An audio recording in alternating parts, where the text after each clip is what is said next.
محلے کی مسجد میں امام صاحب بچوں کو سبق پڑھا رہے تھے۔ محلے کا ایک لڑکا مسجد میں آ گیا۔ اسے امام صاحب سے کوئی مسئلہ پوچھنا تھا۔ امام صاحب نے اس کو ذرا انتظار کرنے کو کہا۔ یہ نوجوان مسجد کے دروازے کے پاس انتظار کر رہا تھا۔ اچانک اس نے دیکھا کہ ایک شرابی بڑبڑاتا ہوا مسجد کی طرف آ رہا ہے۔ دیکھتے ہی دیکھتے وہ شرابی جوتے پہنے ہوئے مسجد میں داخل ہونے لگا۔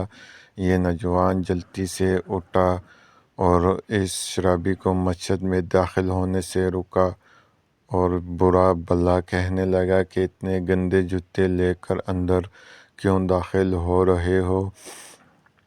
مگر شرابی شراب کے نشے میں دہت چیخ رہا تھا، مجھے مسجد میں آنا ہے، مجھے امام صاحب کے پیچھے نماز پڑھنا ہے، اور زور زور سے امام صاحب کو چیخ چیخ کر بلانے لگا، امام صاحب مجھے نماز پڑھنی ہے، آپ مجھے نماز پڑھائیں۔ نوجوان بار بار اس کو مسجد سے دھکا دیتا مگر وہ نہیں مان رہا تھا۔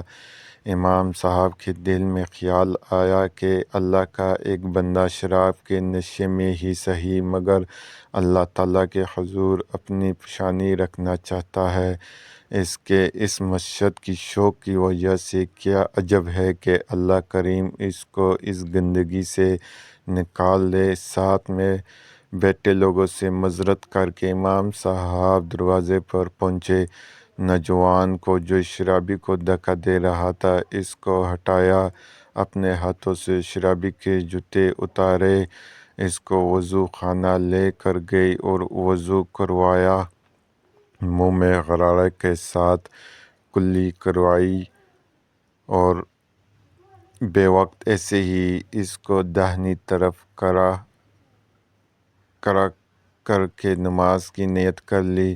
ہوش الحانی سے سورۃ فاتحہ پڑھنی شروع کی۔ شرابی پر سورۃ فاتحہ کی قرأت پر اس پر رکعت طاری ہوگی۔ امام صاحب نے سورۃ فاتحہ کے بعد سورۃ الزمرات 53 تلاوت فرمائی۔ اس آیات شریف کے بعد رکوع سجدہ کیا۔ دوسری رکعت میں الحمدللہ شریف کے آیات پڑھ کر پڑھی اور رکوع کیا۔ سجدے میں شرابی پر 7 درجہ رکعت طاری تھی۔